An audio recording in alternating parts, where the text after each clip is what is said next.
And for more insight into China's higher education, I spoke to Denis Simon. He's a senior advisor to the president for China Affairs at Duke University.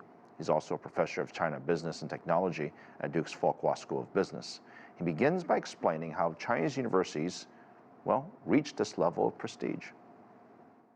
I think that if you look at where Chinese universities were in the aftermath of the Cultural Revolution, obviously they were in great disrepair. It had been closed down, and while Western universities were making a great leap forward, Chinese universities were dormant. So when China reopened to the outside world in the late 1970s, they realized that they needed talent. They needed qualified engineers, scientists, technicians, etc., basically to help run the economy and rebuild China's science and technology system. So they started putting a bunch of plans in place. The first important one was a plan called 211, which goes all the way back to the 1990s. And then they put in place a 985 program, which goes back to 1998. Of May, in which they launched these programs, all designed to reform, restructure, and revitalize their universities. Then that program has been complemented by a number of other programs. One of the most famous is the 1,000 Talent Program, in which China tried to recruit scientists and engineers and other kind of faculty who had gone overseas and try to bring them back so that they could fortify the ranks of the research system and also strengthen universities.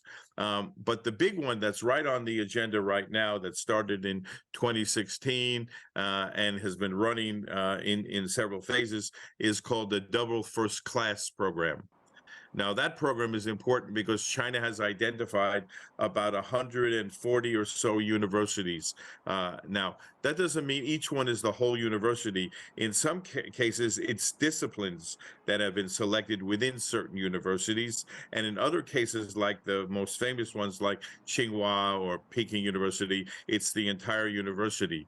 But this double first class is designed to catapult the select number of universities and put them in the ranks of the best universities all around the world. I mean, just from my own experience, I mean, the last few years, I've seen a noticeable more and more universities in China partnering up, joint venturing with other universities here in the United States and elsewhere. You know, it's not obviously not an easy decision because there are resources, there's money, there's exchange of professors, there's typically an exchange of students. And, you know, as we're sort of coming out of COVID, you know, that has to be fraught with its own challenges, right? These joint ventures, tell me what's the key thing to ensure that they are successful?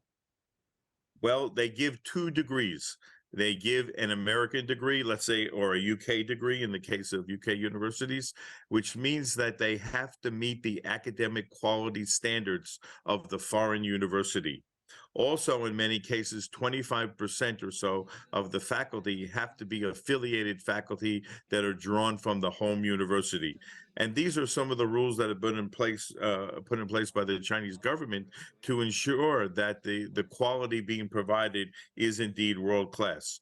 The students also get a local degree, like, for example, a degree from Duke Kunshan University or a degree from NYU Shanghai as their second degree. But the key is the accreditation of the degree. Once the degree is going to be issued, an accreditation body from the U.S., let's say in the case of Duke, Southern states, sends a visiting team.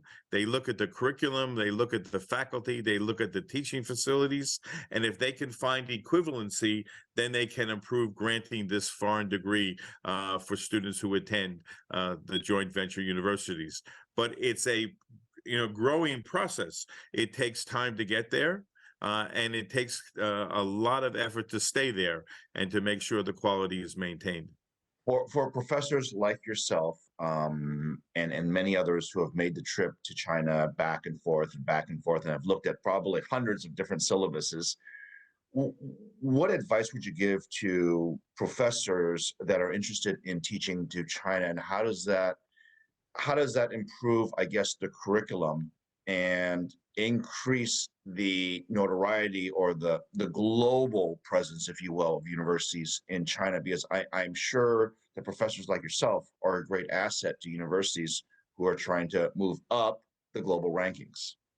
So right now there are 10 formal joint universities, joint venture universities, but there are some 400 other projects that involve joint degrees, joint collaborations, et cetera, et cetera. So faculty who want to teach in these programs, they have to understand that they're going to get a very diverse student body. If you take DKU as an example, 60% of the students are from China, but 40% are from students all around the world. And in the case of DKU, that was 41 different countries in the first year.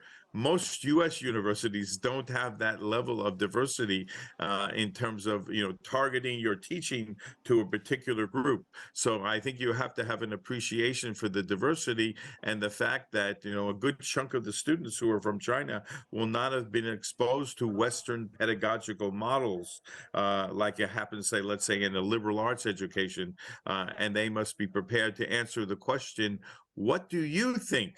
Because most Chinese students will tell you no one has ever asked them what they think. They've just been told to regurgitate what somebody at the front of the classroom has told them. So these joint venture universities bring with them an opportunity for pedagogical innovation, and hopefully that will diffuse to Right. other Chinese universities.